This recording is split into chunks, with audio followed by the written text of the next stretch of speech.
Hello everyone, welcome back to today's session. This is Gyanendra और we are here again एक और lecture के साथ उसी टॉपिक पे जनरल ऑर्गेनिक केमिस्ट्री पे बात करने.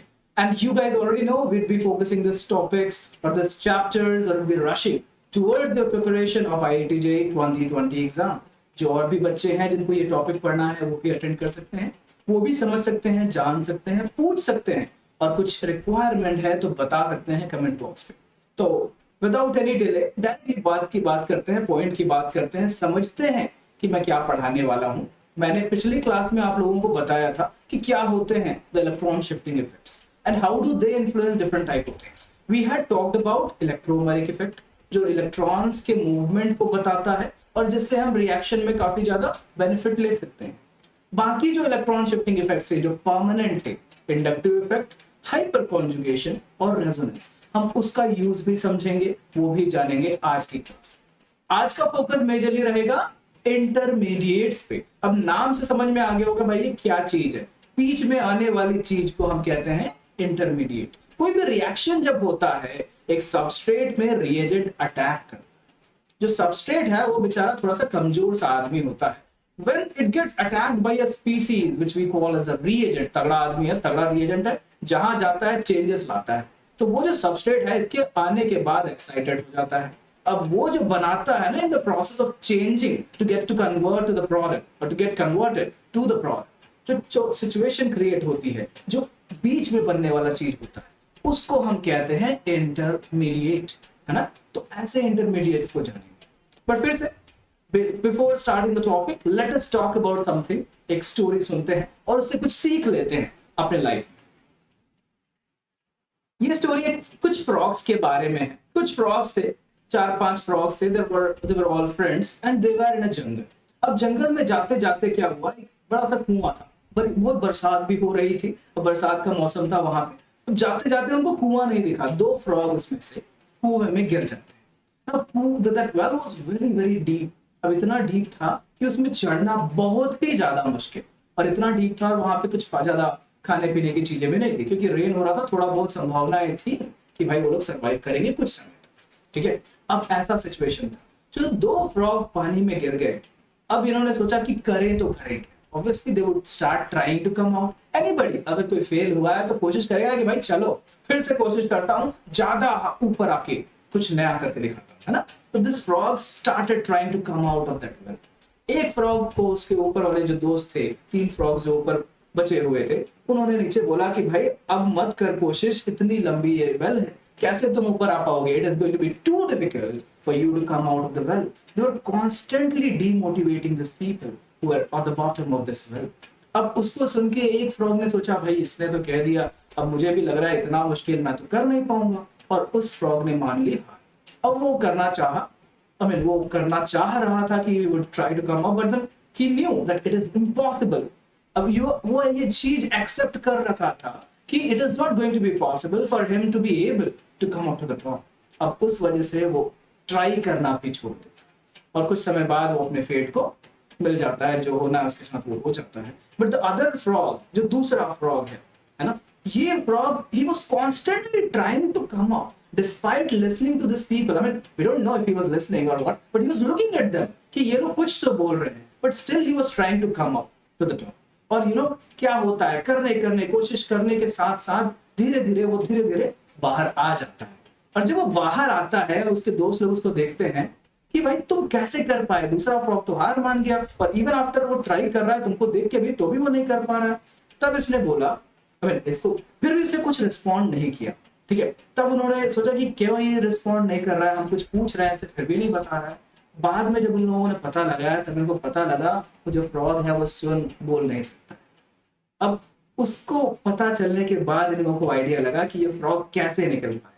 ये हमेशा ये सोच रहा था कि वो लोग जो बाहर हैं वो उसको मोटिवेट कर रहे हैं, वो बोल रहे हैं कि हाँ तू कर सकता है, तू ऊपर आ सकता है, तुझे करना चाहिए. And that is how this frog was able to make it out. तो वही होता है हमारे साथ लाइफ में भी. बहुत सारे सिचुएशंस में ऐसी बात हो जाती है कि हमको लगता है कि सब हमें डिमोटिवेट कर रहे हैं, but many people are trying to motivate you. Your parents are behind you, your teachers are behind you. उनके मोटिवेशन को लो, कुछ सीखो, कुछ समझो, अपने ऊपर विश्वास करो और पूरी ताकत लगा दो. Definitely you would get what you want. ठीक है, तो मैं होप करता हूँ यहाँ पे जितने भी लोग अटेंड कर रहे हैं सबके सब जोश में है और सबके सब सेलेक्ट होंगे। It all depends on you, कोई और कुछ नहीं कराने वाला, मैं तो बस कुछ टॉपिक्स बताऊंगा और समझाऊंगा। Ultimately you are the one who would be working on it and understand it to get to a final outcome जो आपका IIT JEE में सिलेक्शन। तो चलो बातें बहुत हो गई, अब थोड़ा काम कर लेते हैं। जैसे कि मैं पहले ही बता रखा हूं, आज बात करने वाले हैं हम लोग इंटरमीडिएट्स के बारे में। Suggest it would be something that is not very stable. Obviously for that reason it is intermediate, थोड़े समय के लिए बनता है, अराउंड 10⁻⁷ सेकंड्स के लिए बनता है, और उसके बाद वो चेंज हो जाता है फाइनल प्रोडक्ट। तो यही चीज कहलाती है इंटरमीडिएट। अब कैसे बनता है वहां से स्टार्ट करते हैं। पहला इंटरमीडिएट बनने का तरीका होता है होमोलाइटिक बॉन्ड क्लीवेज। ये होमोलाइटिक हेट्रोलाइटिक बॉन्ड क्लीवेज के बारे में आपने बहुत सुना है ना, मैंने पिछले क्लास में भी इसके बारे में बताया। तो जब एक बॉन्ड होमोलाइटिकली क्लीव होता है, मान लिया जाए दो लोग आपस में बराबर से फूड शेयर कर रखे हैं और कोई सिचुएशन आया कि लोगों को भागना पड़े, तो वापस अपना अपना शेयर लेकर के भागेंगे, है ना।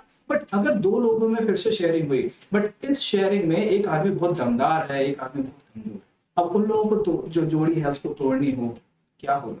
जो ज्यादा दमदार है वो ज्यादा चीजों को लेकर के भाग जाएगा, हो सकता है जो दूसरा आदमी हो वो अपना भी चीज ना बचा पाए, है ना। तो यहाँ पे जो सिचुएशन है वो बराबरी से बांटने का, वो जो सिंगल बार्ब्ड एरो मूव हो रहे हैं ना, जो रेड लाइंस, जो रेड एरोज मूव हो रही है, वो एक इलेक्ट्रॉन के मूवमेंट को शो कर। हम केमिस्ट्री में कभी भी इलेक्ट्रॉन के मूवमेंट को शो करेंगे जहां से वो स्टार्ट हो रहा है, जहां पे उसकी डेंसिटी ज्यादा होगी, और वहां तक जहां पे उसकी डेंसिटी कम होगी। Because in the bond you have two electrons and each of them are to go to each of their individual atoms which had shared them earlier. तो इस वजह से जब ये बॉन्ड क्लीव होता है, टूटता है, लाइस होता है, it would give you this carbon with 3 hydrogens and 1 extra dot. क्या है वो डॉट?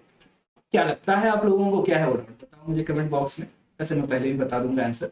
वो है एक रेडिकल, एक unpaired electron.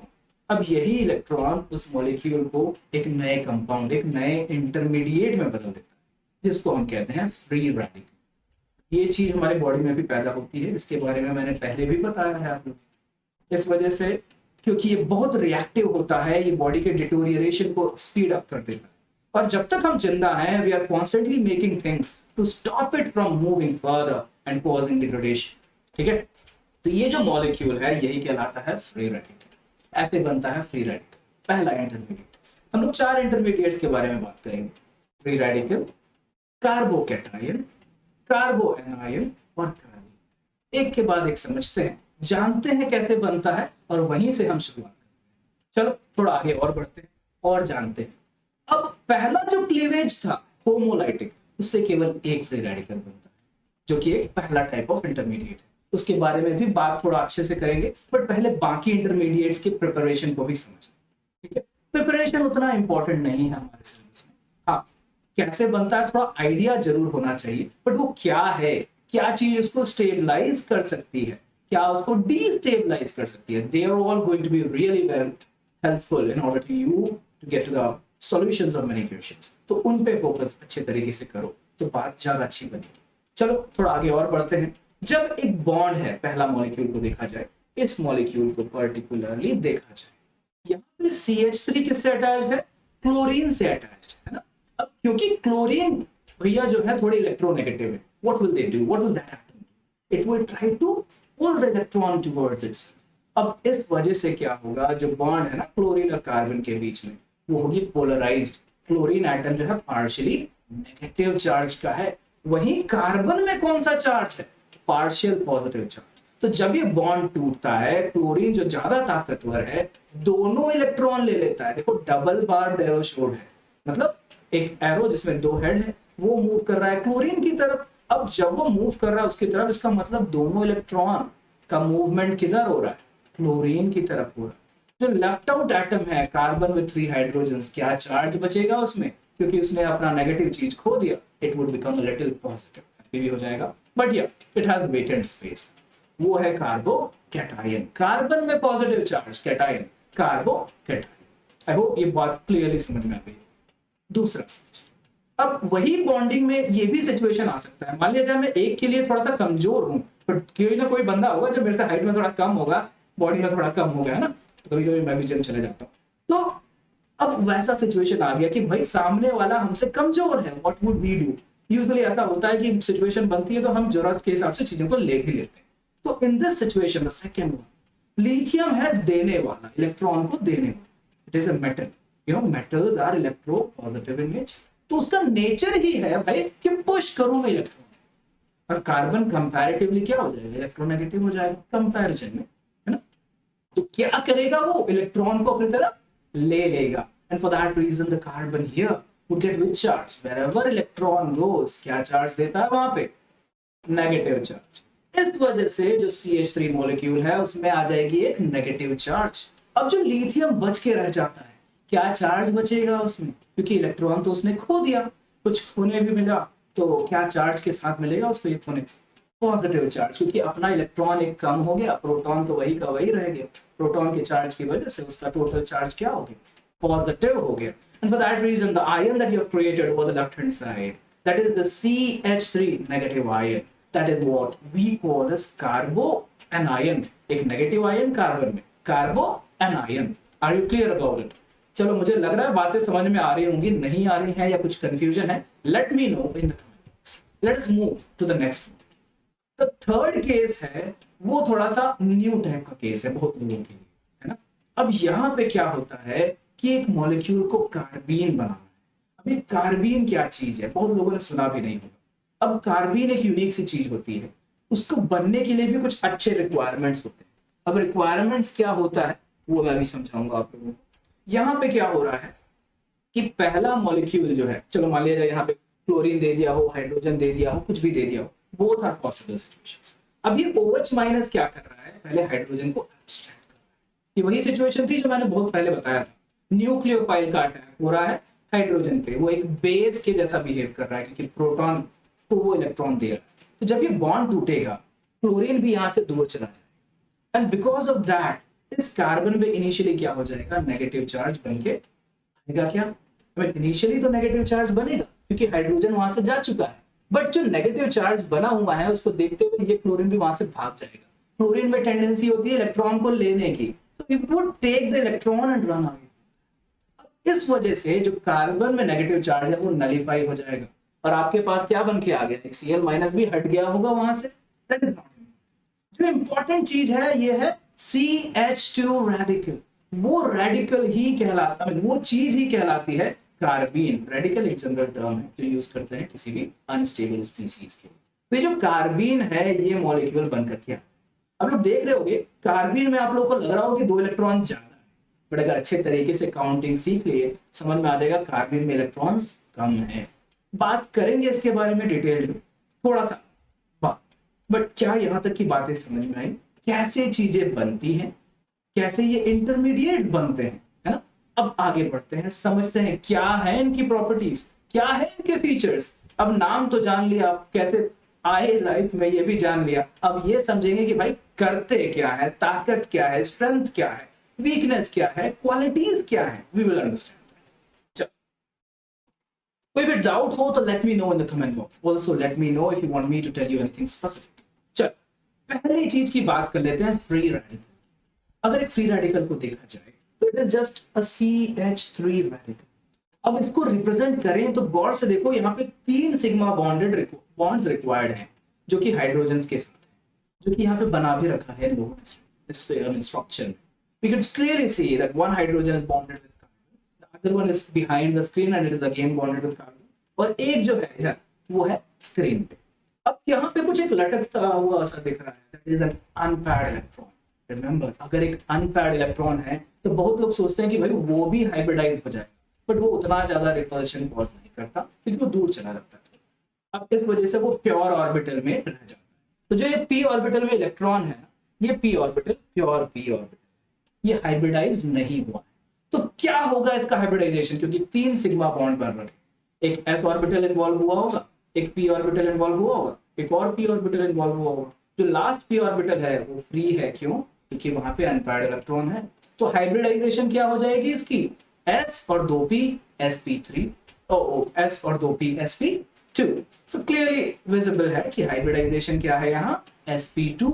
Why the last p orbital isn't hybridized? Because उसकी जरूरत ही नहीं है, वो अनपेयर्ड इलेक्ट्रॉन उतना ज्यादा रिपल्शन कॉज नहीं करेगा, हाँ थोड़ा बहुत तो करेगा, बट वो क्लियर क्योंकि पी ऑर्बिटल थोड़ा सा में वो फ्रीली मूव कर सकता है, दूर भी जा सकता है, उतना रिपल्सिव नहीं। For that reason we don't consider it in hybridisation. चल, और वो बॉन्ड भी नहीं है जिसको हम कंसिडर करके कैलकुलेट कर पाए इस वजह से। तो यहाँ पे अगर स्ट्रक्चर पे गौर करें, जो एटॉमिक ज्योमेट्री है ट्रायगोनल प्लेनर ज्योमेट्री हो जाएगी। अब अगर गौर करो यहाँ पे कितने इलेक्ट्रॉन कार्बन के पास है, 2 ईच बॉन्ड्स में, तो टोटल 6 हो गए बॉन्ड्स में, और एक 7th वन जो है ऊपर लटकता हुआ, टोटल कितने इलेक्ट्रॉन है 7। क्या ये मॉलिक्यूल स्टेबल है? नहीं है। To be stable, it needs to have an 8 electron in the valence shell, but it doesn't have. For that reason, this molecule is electron deficient. क्या चाहेगा? इलेक्ट्रॉन को चाहेगा, जहां से मिल जाए मौका वहां से इलेक्ट्रॉन को ले लेगा। Now, because of that reason, ये इलेक्ट्रॉन को खींचने की कोशिश करता है। That is why we call it by another name, electron withdrawing group। और हम आगे से ही जानते हैं इस बात को, जो इलेक्ट्रॉन को विथड्रॉ कर ले उसी को हम क्या कहते हैं? इलेक्ट्रोफाइल। चलो, ये बात भी समझ में आई होगी। ये क्लियर सी बात है। ये क्या ढूंढेगा जब भी ये जहां पर भी ये हो, it would seek for the electrons, जहां भी मौका मिले वहां से इलेक्ट्रॉन को लेने की कोशिश करेगा। So that is the catch here, जो आप लोगों को समझना है। होप यहां तक की बातें समझ आई होंगी, और कोई भी डाउट हो तो बताओ मुझे। थोड़ा आगे और नेक्स्ट वाले इंटरमीडिएट को देख। जो नेक्स्ट इंटरमीडिएट है वो है कार्बोकैटायन में भाई 2 इलेक्ट्रॉन ही नहीं है, because of that reason it has got a positive charge. अब अगर गौर करें तो पॉजिटिव चार्ज वाला वो जो एम्प्टी ऑर्बिटल है ना, वहां आउट ऑफ गौर से अगर देखो कार्बन का इलेक्ट्रॉनिक कॉन्फ़िगरेशन एक्साइटेड स्टेट में क्या होता है, 2s1 and 2p3। तो अगर ऐसे देखा जाए इनको, ये तो एक्साइटेड स्टेट का है। अब मान लिया जाए ये पॉजिटिव चार्ज पा लिया है, तो it would not even have any it would not have this last electron left out with it। तो अगर कॉन्फ़िगरेशन देखो तो कुछ इस तरीके से दिखेगा। 3 ही इलेक्ट्रॉन है, और ये 3 एटम्स और 3 जो ऑर्बिटल्स हैं वही आपस में क्या होंगे? हाइब्रिडाइज्ड हो जाएंगे। अब इस वजह से हाइब्रिडाइजेशन क्या आ जाएगी? एक s और 2p। क्या है हाइब्रिडाइजेशन? एक s और 2p का sp2 हाइब्रिडाइजेशन। ठीक है, तो यहाँ भी हाइब्रिडाइजेशन sp2 है, और जो स्ट्रक्चर है ना परफेक्टली ट्रायगोनल प्लेनर हो जाएगा। अब ऑब्वियस बात है, टोटल इलेक्ट्रॉन्स कितने हैं इसमें? अगर हम काउंट करने लगे, 2 इस हाइड्रोजन के साथ, 2 पीछे वाले हाइड्रोजन के साथ, 2 सामने वाले हाइड्रोजन के साथ, टोटल कितने हुए? 6। क्या इसमें कंप्लीट ऑक्टेट है? नहीं है। क्या इसकी स्टेबिलिटी बढ़िया है? नहीं है। क्या चाहिए इसको? इलेक्ट्रॉन चाहिए। तो क्या ढूंढेगा ये? इलेक्ट्रॉन को ढूंढेगा। और ऐसे स्पीसीज को क्या बोलते हैं हम लोग? इलेक्ट्रोफाइल, इलेक्ट्रॉन को लव करने। For that reason, this is going to be the name of the molecule। और ये इसकी बिहेवियर और यही इसकी प्रॉपर्टीज को बताए। ठीक है, तो ये एक इलेक्ट्रोफाइल है, जो बिहेवियर ये शो करेगा, इलेक्ट्रोफिलिक बिहेवियर शो करेगा। थोड़ा आगे और बढ़ते हैं और समझते हैं और जानते हैं। जो नेक्स्ट चीज है वो है कार्बोएनायन। कार्बन में नेगेटिव चार्ज के साथ। अब ये जो लास्ट का वेकेंट ऑर्बिटल था, जहां पे एक्साइटेड इलेक्ट्रॉन गया, वहां पे एक और इलेक्ट्रॉन आ रखा है। That's why carbon has got a negative charge। तो इसमें टोटल के टोटल 4 ऑर्बिटल, एक s और 3 p में इलेक्ट्रॉन पेयर प्रेजेंट है। 3 में तो भाई सिग्मा बॉन्ड बन जाएगा। तो चौथा होगा ना, वहां पे एक लोन पेयर प्रेजेंट है, 2 इलेक्ट्रॉन का सेट प्रेजेंट है। अगर हाइब्रिडाइजेशन की बात करें तो क्योंकि डबल इलेक्ट्रॉन्स जो है, एक पेयर इलेक्ट्रॉन का जो है लोन पेयर, वो काफी रिपल्सिव होता है, तो उसको हमको कंसिडर करना होता है हाइब्रिडाइजेशन को कंसिडर करने में। तो सारे के सारे ऑर्बिटल में इलेक्ट्रॉन है, कहीं लोन पेयर है तो वो भी कंसिडर हो जाएगा। क्या होगा इसका हाइब्रिडाइजेशन? sp3। ठीक है, अगर स्ट्रक्चर को देखें तो ट्रायगोनल प्लेनर होगा, थोड़ा सा डिस्टॉर्टेड होगा। क्यों होगा ऐसा? क्योंकि lone pair would cause more repulsion. अब लोन पेयर खुले इलेक्ट्रॉन है, अब जो बॉन्ड पेयर है वो बंधे हुए इलेक्ट्रॉन्स है, जो किसी के बीच में पड़े हुए। तो खुले इलेक्ट्रॉन्स ऑब्वियसली, जब खुद ही सोचो, जंगल का शेर और एक जू का शेर, कैसे, किस में ज्यादा ताकत होगी, किसकी दहाड़ में ज्यादा दम होगा? सबको मालूम है, सब बड़े आसानी से सोच सकते हैं इसका आंसर, मैं नहीं बताऊंगा। तो यहाँ पे क्या होता है, ये जो इलेक्ट्रॉन पेयर है थोड़े ज्यादा रिपल्सिव, इस वजह से जो बॉन्ड एंगल है ना नीचे के कार्बन हाइड्रोजन के बॉन्ड्स के CH बॉन्ड, वो थोड़ा सा छोटे छोटे हो जाते हैं, थोड़ा छोटे होते हैं, इतना भी ज्यादा नहीं होता। अब क्या बोले इसमें कि ऑक्टेट कंप्लीट है या नहीं है? काउंट कर, 2 तीनों बॉन्ड पेयर में और 2 ऊपर में, टोटल कितने हो गए? 8।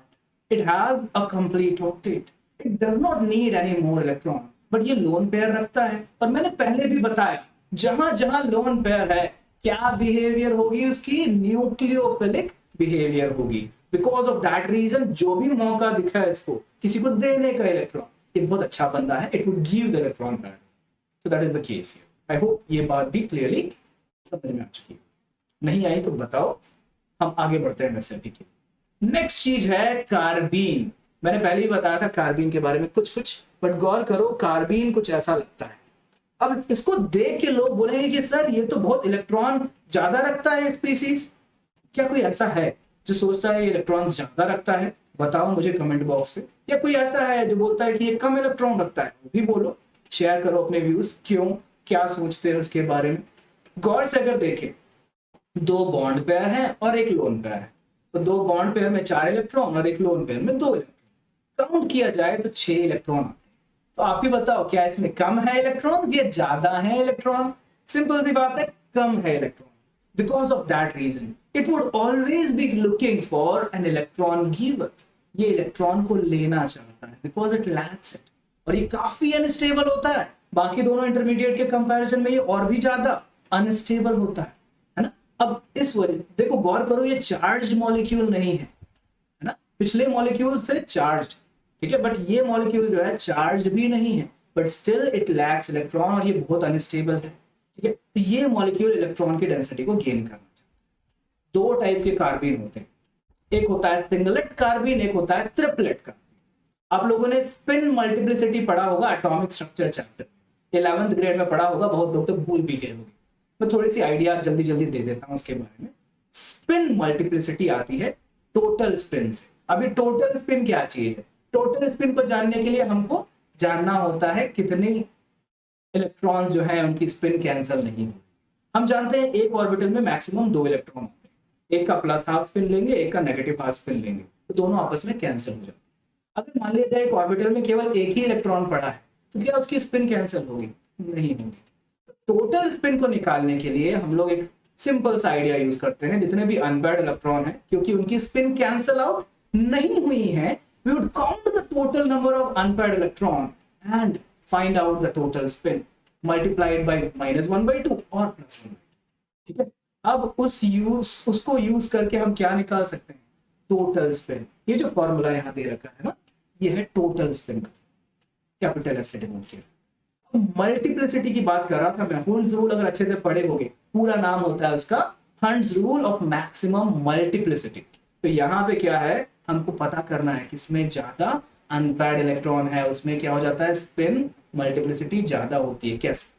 क्योंकि अगर टोटल स्पिन ज्यादा होगा तो एस की वैल्यू ज्यादा होगी। मल्टीप्लिसिटी का सिंपल सा फॉर्मूला है। आप लोग बोलोगे सर ये मैथ्स का फॉर्मूला कहाँ से आया? ये वहीं से आया जहां से सारी चीजें ऑर्बिटल्स के बारे में पता चली। कहां से पता चली? Schrödinger's wave equation. तो वहीं से ये भी आइडिया पता लगा था। तो 2s+1 जो है यहाँ पे यूज करना है। s के जगह हम लोग जो वैल्यू निकालेंगे वो सब्स्टिट्यूट करेंगे और you will be able to get. अगर पहली बात करें पहले टाइप के कार्बीन में, जहां पे दोनों इलेक्ट्रॉन एक साथ एक ऑर्बिटल में रहते हैं, वहां पे क्या हो जाता है, क्योंकि उसकी स्पिन कैंसिल आउट हो जाती है, कोई स्पिन नहीं होती। तो s की वैल्यू 0 यहाँ पे सब्स्टिट्यूट किया जाए तो ये वैल्यू क्या निकल के आएगी? 1। और 1 होने की वजह से इसको हम लोग क्या कहते हैं? सिंगलेट। आई होप ये वाली बात आप लोगों को समझ में आई हो। अब गौर से देखो कितने पेयर ऑफ इलेक्ट्रॉन्स हैं इसमें। 2 बॉन्डेड पेयर है हाइड्रोजन के साथ और एक है lone pair. 3 pair of electrons. क्या हाइब्रिडाइजेशन रखेंगे? एक चला जाएगा s हाइब्रिडाइज्ड ऑर्बिटल में, एक p हाइब्रिडाइज्ड, sp तो आपस में होते हैं, s और p जब मर्ज हो जाते हैं तभी हाइब्रिडाइज्ड ऑर्बिटल बनाते हैं। तो ये sp2 हाइब्रिडाइज्ड ऑर्बिटल में 3 इलेक्ट्रॉन पेयर्स बढ़ जाएंगे और ये सिचुएशन कुछ क्रिएट हो जाए।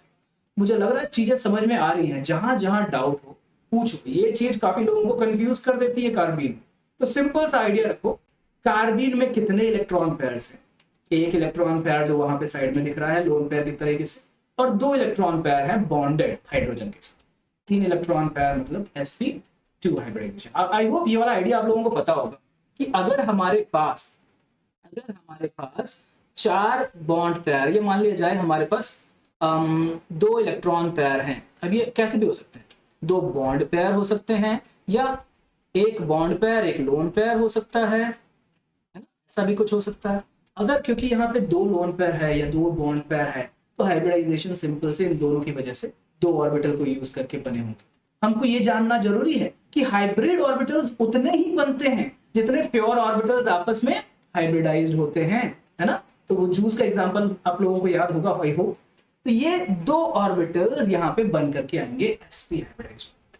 अगर मान लिया जाए हमारे पास तीन पेयर ऑफ इलेक्ट्रॉन्स है, कैसे भी सिचुएशन के साथ, लोन पेयर के साथ हो या बॉन्ड पेयर के साथ, क्योंकि तीन है तो total hybrid, total pure orbitals कितने होने चाहिए, तीन, दो p के और एक s के, तो क्या हाइब्रिडाइजेशन हो जाएगा, sp2। वही अगर हमारे पास 4 इलेक्ट्रॉन पेयर्स हैं तो इसका हाइब्रिडाइजेशन क्या होगा, खुद सोचो, खुद बताओ।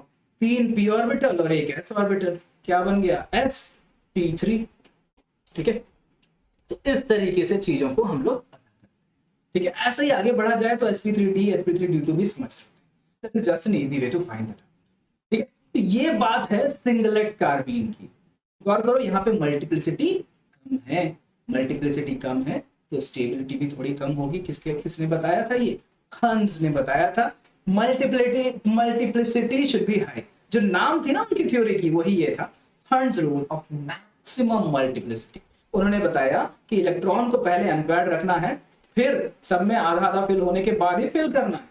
तो यहीं से वो आइडिया लगा था कि स्टेबिलिटी कैसे जानी जाती है। चलो थोड़ा आगे और समझते हैं और जानते हैं। ट्रिपलेट कार्बीन को पता करते हैं। ट्रिपलेट कार्बीन में जो इलेक्ट्रॉन जो अलग से थे ना, वो आपस में एक साथ नहीं रहते as a lone pair. Instead of that वो क्या, किस तरीके से रहते हैं कि वो एम्प्टी ऑर्बिटल्स में एक एक चले जाते हैं। अब मैंने पहले ही बता रखा था कि क्या हम एम्प्टी ऑर्बिटल इलेक्ट्रॉन्स जिसमें केवल एक इलेक्ट्रॉन है उसको हाइब्रिडाइजेशन में कंसिडर करते हैं, बताओ आप लोग। नहीं करते हैं, है ना, क्योंकि वो उतना रिपल्सिव नहीं होता। दूसरा, वो एक दूसरे से दूर चला जाएगा, 90 डिग्री में तो ऑलरेडी रहेगा, कोई भी एक्सिस अपने आप से दूसरे एक्सिस से 90 डिग्री में रहता है, हम सब ये अच्छे से जानते हैं। तो यहाँ पे केवल दो बॉन्ड पेयर है कार्बन के साथ। अब भाई दो बॉन्ड पेयर वाला क्या हाइब्रिडाइजेशन होता है, आप ही लोग बताओ। sp हाइब्रिडाइजेशन होता है ना। तो इस वजह से यहाँ पे क्या हाइब्रिडाइजेशन आ जाएगा, sp हाइब्रिडाइजेशन आ जाएगा। And for that reason, this molecule is particularly sp hybridized। ठीक है, तो वो बात तो हो गई। अब हम लोगों को निकालना है टोटल स्पिन। गौर से देखो, दो ही अनपेयर्ड इलेक्ट्रॉन है, ठीक है। अब अगर गौर से देख लिया दो अनपेयर्ड इलेक्ट्रॉन है तो टोटल स्पिन कितनी हो जाएगी, 2 इंटू प्लस या माइनस 1/2 कंसिडर कर लो। 2 इंटू प्लस और माइनस 1 किया, प्लस या तो प्लस 1 हो जाएगा या तो माइनस 1 हो जाएगा। इस तरीके से ये निकाल लिया हम। सब्स्टिट्यूट करके देखते हैं। अगर आप सब्स्टिट्यूट करोगे तो जो मल्टीप्लिसिटी है या स्पिन मल्टीप्लिसिटी बोल लो इसे, वो आ जाती है 2 टाइम्स ऑफ 1 प्लस 1, कितना हो जाएगा, 3। और वही कारण है इसका नाम पड़ गया ट्रिपलेट। आई होप आप लोगों को समझ में आ गया। चलो मान लिया जाए किसी ने आपसे क्वेश्चन पूछा कि बच्चा इसका क्या कारण है कि ये मल्टीपल, इसका ट्रिपलेट नाम पड़ गया और इसका सिंगलेट नाम पड़ गया। कारण बड़ा सिंपल सा है, क्योंकि वहां पे मल्टीप्लिसिटी 3 होती है, ट्रिपलेट कहलाता है, और कहीं पे मल्टीप्लिसिटी 1 होती है, वो क्या कहलाता है, singlet. So that is the answer to the questions like this. I hope things are getting clear. चीजों को अच्छे से समझो, कार्बीन बहुत कम लोगों को अच्छे से पता, so you guys should be well aware of it. थोड़ा आगे और समझते हैं और बताते हैं और जानते हैं। अब क्या यूज है ये सारे इलेक्ट्रॉन शिफ्टिंग इफेक्ट्स का जो पहले हमने पढ़ा था, क्या उनको यूज करके इन चीजों की स्टेबिलिटी या रिएक्टिविटी के बारे में समझा जा सकता है? इसको समझने से पहले एक और बात जानो। एक बूढ़ा सा आदमी है और एक तगड़ा जवान आदमी है, कौन ज्यादा एनर्जी रखेगा? ऑब्वियस सी बात है, जो तगड़ा जवान आदमी है ज्यादा एनर्जी वाला होगा, बूढ़ा आदमी थोड़ा कमजोर होगा, एक ही जगह आइडियली बैठेगा। ठीक है, तो अगर एनर्जी ज्यादा तो स्टेबल कौन होगा? बूढ़ा आदमी बेचारा मूव नहीं कर पाएगा, स्टेबल रहेगा। पैसे हो सकता है ज्यादा तो स्टेबल रहेगा वो, है ना। बट जो यंग आदमी है, पावरफुल है, मूव इजिली कर सकता है, ज्यादा एनर्जेटिक होगा, है ना। अब इस वजह से चीजों को समझो, जो ज्यादा स्टेबल कम एनर्जेटिक, जो कम एनर्जेटिक वो ज्यादा स्टेबल, और जो ज्यादा एनर्जेटिक है स्टेबिलिटी क्या होगी? अब भाई एक आदमी है बहुत गुस्से में रहता है हमेशा, जहां मौका देखेगा वहां पे क्या करेगा, वो दे देगा किसी को, लड़ाई करना चालू कर देगा, है ना। तो that is what you would need to understand if you got a situation like this, that there is an species which is very energetic. It would not look for an opportunity. Wherever there is a possibility, it would act on that place. And because of that reason, उसकी energy ज्यादा है। अगर stability ज्यादा है तो energy कम, stability कम है तो energy ज्यादा। हमेशा ये याद रखो, रिलेशनशिप बहुत यूज आएगी। थोड़ा आगे और समझते हैं और जानते हैं। अब इनके स्टेबिलिटीज को समझने के लिए हम गौर से यूज करते हैं जो चीजें हमने पढ़ी हैं। अब ये यहाँ पे देखे हमने कि कुछ मॉलिक्यूल्स दे रखे हैं। पहले मॉलिक्यूल में क्या यूज होता है, गौर से चीजों को अगर याद रखे हो आप तो याद रखोगे कि इलेक्ट्रॉन विथड्रॉइंग ग्रुप्स क्या होते हैं, एक इलेक्ट्रोफाइल होता है। इलेक्ट्रॉन डोनेटिंग ग्रुप क्या होता है, एक न्यूक्लियोफाइल होता है। कार्बोकैटायन में इलेक्ट्रॉन की कमी होती है।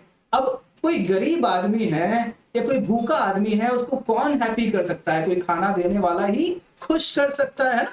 तो यहाँ पे CH2+ जो है ये थोड़ा सा गरीब सा आदमी है, खाने की कमी है। अब क्या होगा, जो क्लोरीन है ना, अब क्लोरीन ने उससे इलेक्ट्रॉन छीन लिया। क्लोरीन खुद भी एक इलेक्ट्रोनेगेटिव एलिमेंट होता है। वो इलेक्ट्रॉन को उसने छीन लिया, क्या उसको स्टेबलाइज करेगा, नहीं करेगा। तो इंडक्टिव इफेक्ट की वजह से ये इलेक्ट्रॉन को ले लेता है। तो यहाँ पे -I effect of chlorine causes the stability to drop for CH2+। वही चीज अगर वही CH2 के साथ लिथियम आ जाए तो ये क्या करता है, सिग्मा इलेक्ट्रॉन को पुश करता है, और उस कारण से जो सिग्मा इलेक्ट्रॉन की डेंसिटी कार्बन की तरफ मूव की है, स्टेबिलिटी को थोड़ा बढ़ा देती है, भूख को उसकी मिटा देती है। आई होप बात समझ में आ रही होगी। ठीक है, अब गौर करो, यहाँ पे दो मॉलिक्यूल दे रखे हैं, ये दो। अब पहले में अगर गौर से देखें तो भाई रेजोनेंस है, क्या दूसरे में रेजोनेंस है, नहीं है। तो पहला ज्यादा स्टेबल होगा या दूसरा ज्यादा स्टेबल होगा, सिंपल सी बात है, पहला ही ज्यादा स्टेबल होगा बिकॉज दैट हैज रेजोनेंस। अब बीच के दो मॉलिक्यूल में कंपेयर करते हैं और समझते हैं इसमें कौन सा ज्यादा स्टेबल है। चलो आप लोग बताओ, क्या यहाँ पे रेजोनेंस है, नहीं है, है ना। क्या यहाँ पे इंडक्टिव इफेक्ट है, बात की बात आती है सर पहले हाइपर कॉन्जुगेशन चेंज चेक कर, ये मुझे बोलना है आप लोगों को, है ना। आप भी मुझे बताओ, आप भी खुद सोचो, मेरा दिमाग आपको हेल्प नहीं करेगा, ये आपका ही दिमाग है जो आपको यूज करना है और आपको वो हेल्प करेगा। सो जो बातें मैंने बताई उसको यूज करो। और यहाँ पे किसमें ज्यादा हाइपर कॉन्जुगेशन है, क्या वो पहला मॉलिक्यूल है जिसमें ज्यादा हाइपर कॉन्जुगेशन है, और is it the second one where you have more hyper? It is clear that in the first molecule you have two flanking carbon atoms. Each of them कितने हैं, तीन, दोनों में तीन तीन हाइड्रोजन है भाई, and for that reason they would be providing 6 alpha hydrogen. और इस वजह से वो जो मॉलिक्यूल है सबसे ज्यादा स्टेबल होगा, सबसे in the sense in that series, alright? So वही बात होती है यहाँ पे, ऐसे हम पता करते हैं स्टेबिलिटीज को। तो चलो, मुझे लग रहा है चीजें क्लियर हुई है, बात समझ में आ रही है, नहीं हुई है तो भी बताओ, हुई है तो भी बताओ और समझाओ, और कुछ और डाउट है तो बिल्कुल पूछो इन द कमेंट बॉक्स। ठीक है, नेक्स्ट क्वेश्चन या नेक्स्ट सिचुएशन ही देख ले। ये कुछ मॉलिक्यूल्स दे रखे हैं यहाँ ABCD। अब आपको बताना है कि सबसे ज्यादा स्टेबल कौन सा है इनमें। सोचो, गौर करो, सारी चीजों को यूज करो और फिर बताओ। समय है आपके पास, पॉज कर लो वीडियो और फिर बताओ। तो चलो, बहुत लोगों ने आंसर सोच रखा होगा, है ना। क्या है करेक्ट आंसर? अगर हम लोग सी ऑप्शन को देखें तो वहां पे भाई रेजोनेंस है, वो एक कॉन्जुगेटेड स्पीसीज है। ए और बी ऑप्शन में हाइपर कॉन्जुगेशन है क्योंकि डबल बॉन्ड है। डी में कुछ भी नहीं है ना, डी एक सिंपल सा एल्केन है, वाइल बाकी सब एल्कीन्स है। तो सबसे ज्यादा स्टेबल क्या हो जाएगा, वो जो डबल बॉन्ड है जिसमें दो हैं और वो ऐसे सिचुएशन में है कि वो रेजोनेंस भी शो करेंगे, वही मॉलिक्यूल होगा सबसे ज्यादा स्टेबल। फिर कौन सा नेक्स्ट स्टेबिलिटी वाला होगा? अगर गौर से देखें ए और बी में दोनों में क्या प्रेजेंट है, हाइपर कॉन्जुगेशन, बट कौन सा ज्यादा स्टेबल है? ए में देखें तो केवल एक ही अल्फा हाइड्रोजन दिख रहा है, बट अगर बी में देखें तो कितने दिख रहे हैं, आप ही बताओ मुझे। एक over here and one over here, so there are two alpha carbons carrying each carrying 3 hydrogens, but over the left hand side A option में केवल 2 ही हाइड्रोजन है जो अल्फा कार्बन है वहां पे भी। तो सिंपल सी बात है, यहाँ पे 2 अल्फा हाइड्रोजन है तो हाइपर कॉन्जुगेशन कम हो जाएगी, स्टेबिलिटी कम हो जाएगी। यहाँ पे 6 अल्फा हाइड्रोजन है, 6 hyper conjugated structure excluding the last one मिलेंगे तो कितनी स्टेबिलिटी हो जाएगी, ज्यादा हो जाएगी। और लास्ट की तो बात ही नहीं है, तो ऑर्डर क्या हो जाएगा स्टेबिलिटी का? It could be, I mean, it would be C greater than B greater than A greater than D। अब यही आंसर है इस क्वेश्चन का। होप आपको बात समझ में आई, बहुत ही सिंपल हो जाता है अगर चीजों को समझ लिया जाए। थोड़ा आगे और बढ़ते हैं और समझते हैं और जानते हैं। एक और सिचुएशन यहाँ पे दे रखी है, अगर गौर से देखो तो यहाँ पे 4 ऑप्शन है, पहले ऑप्शन, दूसरे ऑप्शन, तीसरे ऑप्शन, सबकी एनर्जीज को कंपेयर। तो गौर से देखो कि रेजोनेंस है क्या किसी में, हाइपर कॉन्जुगेशन है क्या, या हम देखेंगे कि इंडक्टिव इफेक्ट है? आप ही बताओ किसको चेक करना चाहिए, बताओ कमेंट बॉक्स में। खुद से गौर करें, अगर देखें यहाँ पे तो सिंपल है कि पहले मॉलिक्यूल में भाई कंप्लीट रेजोनेंस है, पर दूसरे मॉलिक्यूल में क्या रेजोनेंस है? सोच, लास्ट में तो डेफिनेटली है। चलो देखते हैं कैसे पता करें। यहां से यहां मूव कर जाएगा, ये यहां से यहां मूव कर जाएगा। ये तो बेंजीन भाई साहब है ना, बहुत बढ़िया सा रेजोनेंस शो करते हैं ये। केकुले को नोबेल प्राइज भी दिला रखे हैं इन्होंने। बट जो लास्ट वाले में है वहां पे ऐसा इलेक्ट्रॉन मूव करेगा और यहीं से यहीं खत्म हो जाएगा। It can't go further to the next bond, it would stop over the last carbon at the bottom, उसके आगे नहीं जाता। तो ये कंप्लीट कॉन्जुगेशन नहीं रखता। जहां पे कंप्लीट कॉन्जुगेशन है वो ज्यादा स्टेबल होता है, हमेशा याद रखो। बट लास्ट वाला उतना स्टेबल नहीं, बट रेजोनेंस तो लास्ट में भी है। अब क्या ये भी रेजोनेटिंग स्ट्रक्चर बना सकता है? नहीं बना सकता। क्यों नहीं बना सकता? It is not conjugated. Second structure और थर्ड स्ट्रक्चर में रेजोनेंस नहीं है, फर्स्ट स्ट्रक्चर और लास्ट में है। और उसमें भी फर्स्ट में सबसे ज्यादा रेजोनेंस है, कंप्लीट कॉन्जुगेशन है, तो फर्स्ट सबसे ज्यादा स्टेबल हो जाएगा, फिर टी हो जाएगा। अब देखते हैं भाई बीच के दोनों में, बीच के दोनों में रेजोनेंस तो नहीं है, क्या चेक करना चाहिए? Hyper conjugation. अगर गौर से देखो तो यहाँ पे ये अल्फा हाइड्रोजन है, ये अल्फा हाइड्रोजन है।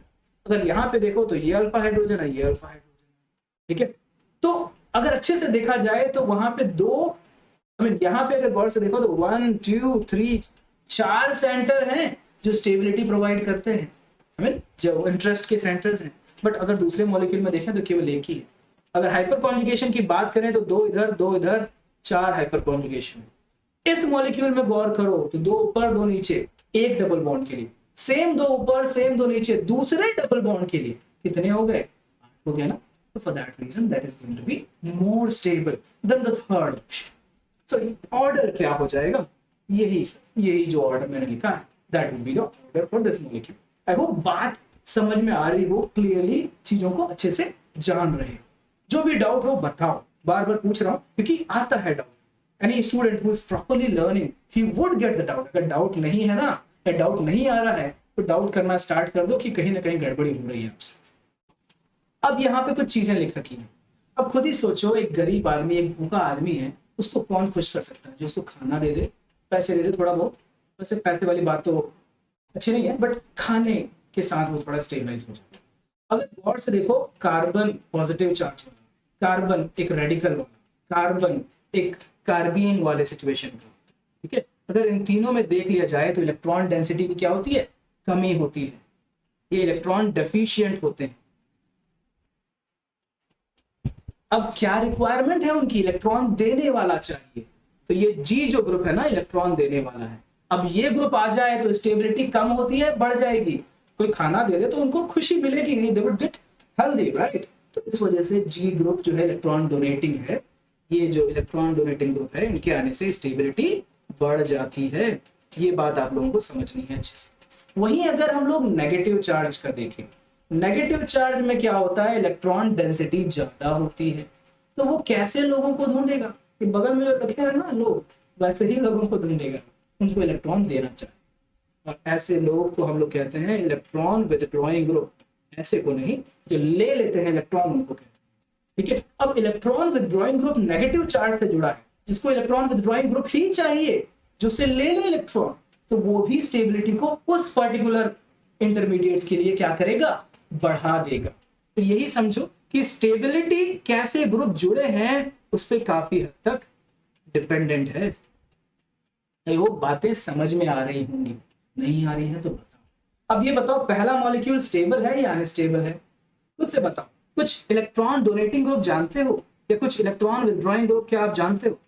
Late me know in the comment box. आप ही लोग मुझे बताओ कि क्या क्या इलेक्ट्रॉन डोनेटिंग ग्रुप हो सकते हैं और क्या क्या इलेक्ट्रॉन विथड्रॉइंग ग्रुप हो सकते हैं।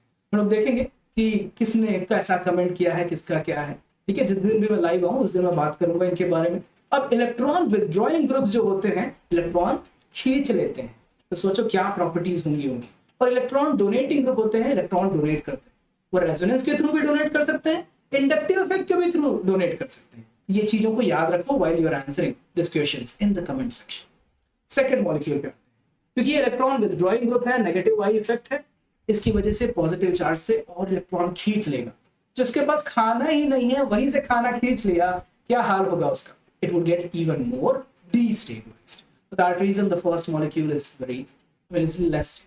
सेकंड में आ जाते हैं, लिथियम मैंने पहले एग्जांपल दे रखा था, पुश कर दिया इलेक्ट्रॉन डेंसिटी कार्बन की तरफ, स्टेबिलिटी को बढ़ा दिया, एनर्जी को कम कर दिया। थर्ड वाले में नेगेटिव चार्ज के साथ जुड़ा हुआ है कार्बन, क्लोरीन क्या करता है, इलेक्ट्रॉन को ले लेता है, and for that reason is it going to stabilise it और डिस्टेबलाइज इट, स्टेबलाइज करेगा, एंड इस वजह से ये थोड़ा स्टेबल होगा। वही अगर इलेक्ट्रॉन पुश करने वाला ग्रुप लिथियम वहां पड़ा हुआ है, क्या होगा in that situation, this molecule would get less stable, यहाँ पे ये स्टेबल है, यहाँ पे ये लेस स्टेबल है। तो यही चीज हमको समझनी है और जानना है। आई होप ये आइडिया लग गया होगा। आप अपने आप से भी सोच सकते हो और पता कर सकते हो कौन सा ज्यादा स्टेबल होगा, कौन सा कम। जानते हैं, थोड़े से एग्जांपल्स भी देखेंगे, क्वेश्चंस भी लगाएंगे। चलो ये बता, इन मॉलिक्यूल्स में सबसे ज्यादा स्टेबल कौन सा है? सबके सबका आंसर बहुत ही आसानी से क्लियर हो रहा होगा। यहाँ लास्ट वाले में सबसे ज्यादा हाइपर कॉन्जुगेशन है। कुछ लोग मुझे बोलेंगे सर आप इंडक्टिव इफेक्ट से क्यों नहीं चेक कर रहे? तो मैं आप लोगों को फिर से बताना चाहूंगा, हमेशा याद रखो, रेजोनेंस, फिर हाइपर कॉन्जुगेशन, फिर इंडक्टिव इफेक्ट। तो हाइपर कॉन्जुगेशन जब तक है, इंडक्टिव इफेक्ट के बारे में सोचो ही मत, बिकॉज लास्ट में सबसे ज्यादा है, वो सबसे ज्यादा स्टेबल होगा। ऑर्डर क्या हो जाएगा, कोई भी बता सकता है, यही सिंपल सा ऑर्डर हो जाएगा, है ना।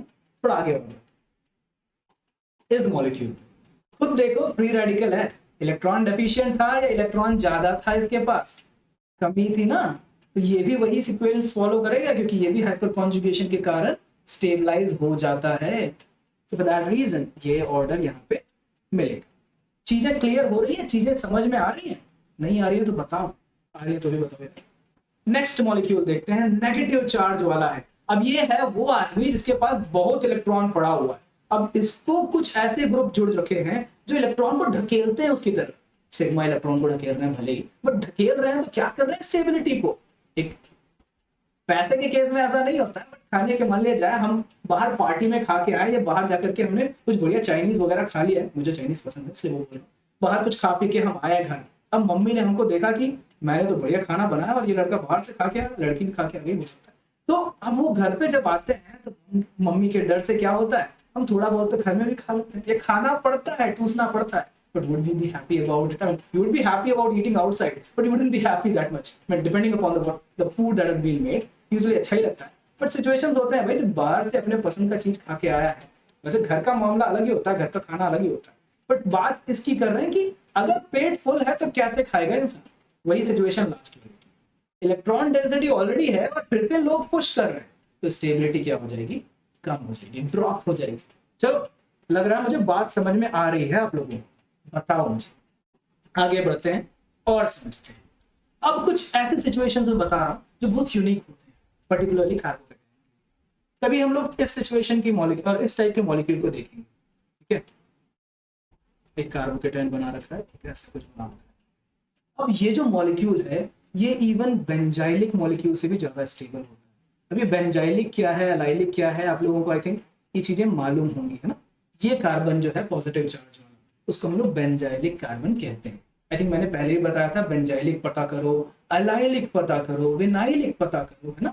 ये बेंजाइलिक कार्बोकेटाइन में बढ़िया सा रेजोनेंस होता है, ऐसा कुछ इलेक्ट्रॉन मूव कर जाता है, स्टेबिलिटी प्रोवाइड करता है। बट अगर इस मॉलिक्यूल को देखें तो ये दूसरे मॉलिक्यूल से भी ज्यादा स्टेबल होता है। क्यों? अब गौर से सोचो कि अगर हमने एक साइकिल बनाया, 3 मेंबर्ड चेन बनाई, उसमें बहुत ज्यादा स्ट्रेन होता है। क्यों स्ट्रेन होता है? अगर बॉन्ड एंगल की बात करें तो ये बॉन्ड एंगल कितना होगा, अराउंड 60 डिग्री के आसपास होगा ना। बट एक sp3 हाइब्रिडाइज्ड बॉन्ड कितने एंगल का होता है, कोई भी बता सकता है मुझे? 109 के आसपास होता है। अब डिफरेंस देख लो, ये बॉन्ड अपने एक्चुअल पोजीशन से इतना ज्यादा स्ट्रेच हो चुका है कि इसमें बहुत ज्यादा स्ट्रेन होगा। ये स्ट्रेन क्या कहलाएगा? Angle strain. अब दूसरा, क्योंकि बॉन्ड मूव कर चुका है तो जो ग्रुप है ना वो पास पास आ जाता है।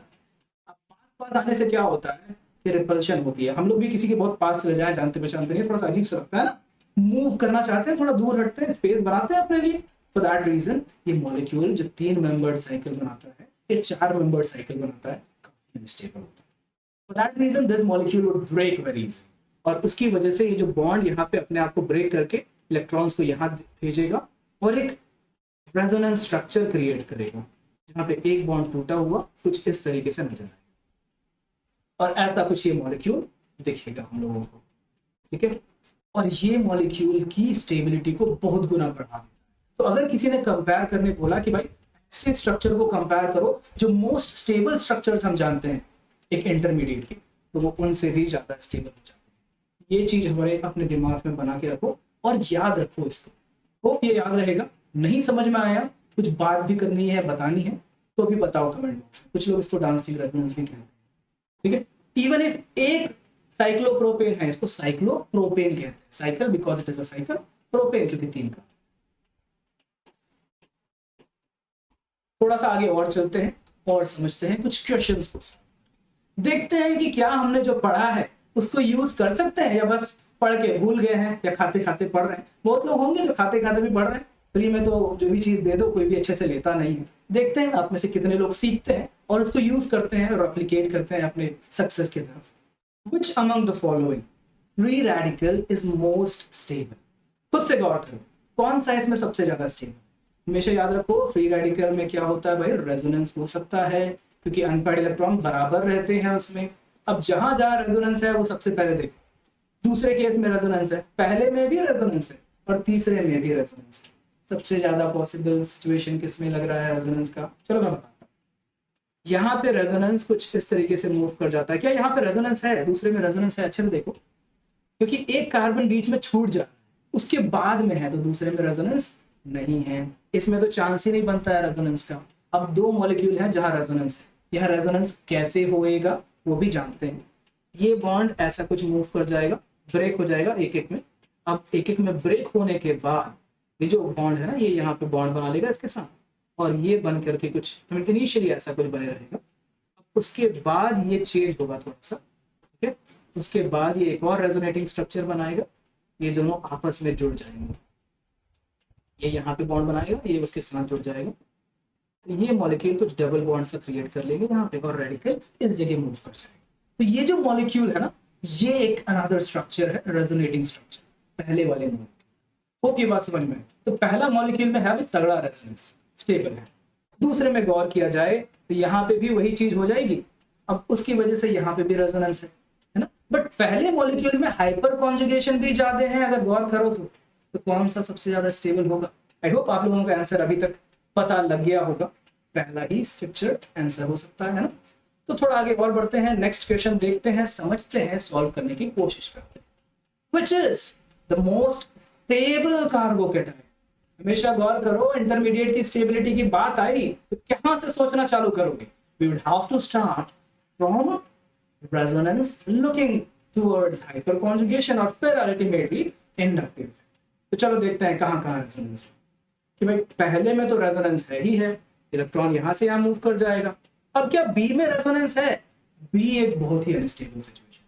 हमेशा याद रखना, अगर sp कैरेक्टर है यहाँ पे, sp2 हाइब्रिडाइज्ड कार्बन में एक पॉजिटिव चार्ज आ गया है, ये बहुत अनस्टेबल होगा। मैंने पहले ही बता रखा है। एक इलेक्ट्रोनेगेटिव बोलते हैं, जितना ज्यादा एस कैरेक्टर होता है, एक क्लास में मैं ये भी समझाऊंगा, जितना ज्यादा एस कैरेक्टर होता है उतनी ज्यादा इलेक्ट्रोनेगेटिविटी बढ़ती है। तो क्योंकि वो पॉजिटिव चार्ज वहां है, वो रेजोनेंस को इनिशिएट नहीं कर, क्योंकि इलेक्ट्रॉन कहीं मूव ही नहीं कर पाएंगे, वो ऑलरेडी एक अजीब सा सिचुएशन में, एक और बॉन्ड वो एक्सेप्ट कर भी नहीं सकता साइकिल में, ठीक है। तो ये याद रखना हमेशा, ये बहुत ही अनस्टेबल है।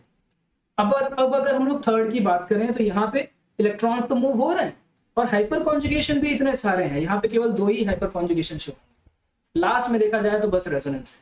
तो अगर आपने ये चीजों को अच्छे से देखा होगा और समझा होगा कि किसमें कितने हाइपर कॉन्जुगेशन, पहले में तो केवल 2 ही, एक ही अल्फा हाइड्रोजन दिख रहा है मुझे, दूसरा अल्फा कार्बन तो भाई sp2 हाइब्रिडाइज्ड है, तो ये अल्फा कार्बन ही नहीं रह जाएगा।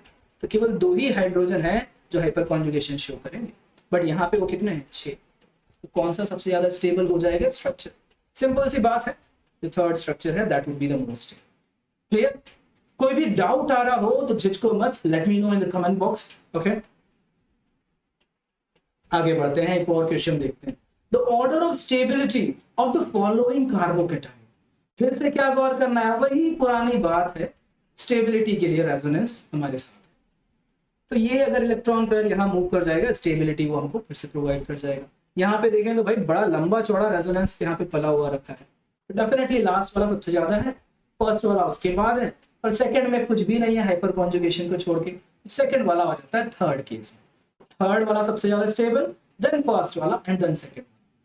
तो कौन सा आंसर लग रहा है? मुझे तो डी लग रहा है, अब आप लोग बताओ। डी ही करेक्ट है। तो ऐसे इन चीजों को हम लोग यूज करते हैं, आंसर करते हैं। होप यहां तक की बातें सब समझ आई होगी, जो भी मैंने बताया क्लियर हुआ होगा।